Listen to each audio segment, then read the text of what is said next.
നാണമുണ്ടോ സഖാവെ ഒരു നിലപാടെടുക്കാൻ എന്ന് CPI-യോടാണോ, CPM general സെക്രട്ടറിയോടാണോ, കേരളത്തിന്റെ മുഖ്യമന്ത്രിയോടാണോ കേരളം ചോദിക്കേണ്ടത്? കേരളത്തെ രാഷ്ട്രീയമായി വഞ്ചിച്ച ഈ നടപടിക്ക് കളമൊരുക്കിയത് ആരാണ്? എന്തിനാണ്? ശരിക്കും ഈ അന്തർധാരയുടെ യഥാർത്ഥ ലക്ഷ്യം എന്താണ്? കേരളത്തെ വഞ്ചിച്ച രഹസ്യവും ദുരൂഹവുമായ ആ ഒപ്പ് നമ്മുടെ ആകെ പ്രശ്നമാണ്.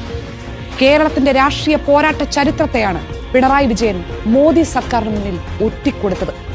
കേരളത്തിന്റെ രാഷ്ട്രീയ വിശ്വാസ്യതയെയാണ് പിണറായി സർക്കാർ എന്നേക്കുമായി ചോദ്യത്തിലാക്കിയിരിക്കുന്നത്. എന്തിനു വേണ്ടി? എങ്ങനെയാണ് പിണറായി വിജയന്റെ കമ്മ്യൂണിസ്റ്റ് പാർട്ടിയിൽ കേരളം വിശ്വസിക്കേണ്ടത്? സംഘപരിവാർ അജണ്ടയെന്ന് ഇത്രയും കാലം വിശ്വസിച്ചെതിർത്ത ഒരു പദ്ധതിയെ പിണറായി അംഗീകരിച്ചാൽ, CPM ന്യായീകരിച്ചാൽ, സംഘപരിവാറിനെ എതിർക്കുന്ന കേരളത്തിലെ ജനങ്ങൾ എന്ത് ചെയ്യണം?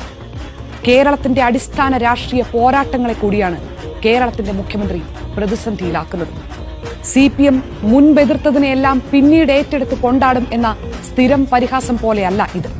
സംഘപരിവാറിന്റെ രാഷ്ട്രീയ പദ്ധതികൾക്ക് എന്താണ് കുഴപ്പം എന്ന് CPM കേരളത്തോട് ചോദിക്കുമ്പോൾ ഇവിടുത്തെ മനുഷ്യരുടെ അടിസ്ഥാന പോരാട്ടങ്ങളാണ് പ്രതിസന്ധിയിലാകുന്നത്. സംഘപരിവാറിന്റെ രാഷ്ട്രീയ പദ്ധതിയെന്ന് നിരന്തരം ആക്ഷേപിച്ച CPM ഒടുവിൽ ആ പദ്ധതിക്ക് ദുരൂഹമായി കീഴടങ്ങി കേരളത്തെയാണ് വഞ്ചിച്ചിരിക്കുന്നത്.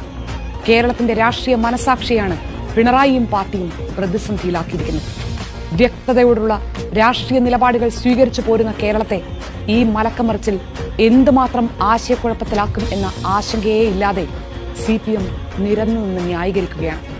കേരളത്തിന്റെ രാഷ്ട്രീയ പ്രബുദ്ധതയെ പിണറായി വിജയനും പാർട്ടിയും ഒറ്റുകൊടുത്തിരിക്കുന്നു. ആ ഒറ്റ് ഏതെല്ലാം വഴിയിലൂടെ സംഘപരിവാറിന് സാധ്യതകൾ തുറന്നു കൊടുക്കുമെന്ന് ഇനി നമ്മൾ കാത്തിരുന്ന് കാണേണ്ടി വരും.